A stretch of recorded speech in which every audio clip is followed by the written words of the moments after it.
যদি মানুষ তাদের নিজের কথাগুলো খেতে পারত, তাহলে তারা বুঝতে পারত যে এগুলো কতখানি তেতো। মানুষের মুখে বলা কথার একটা আলাদা শক্তি আছে।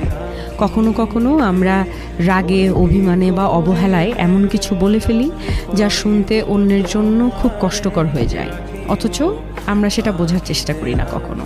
কিন্তু ভাবুন তো, যদি একদিন সত্যি আমাদের নিজের বলা কথাগুলো খেতে হতো, তাহলে কেমন লাগতো? মিষ্টি বা ভদ্রভাবে বলা কথা হয়তো সুস্বাদু লাগতো, কিন্তু কটূক্তি, অপমান বা কষ্ট দেওয়ার মতো কথা হলে সেটা হয়তো একেবারেই স্বাদে তেতো আর গিলতেও কষ্ট হতো। তখনই হয়তো আমরা বুঝতাম আমাদের জিভ থেকে বের হওয়া প্রতিটা শব্দের কতটা ওজন আছে, আর তা অন্যের হৃদয়ে কেমন প্রভাব ফেলে।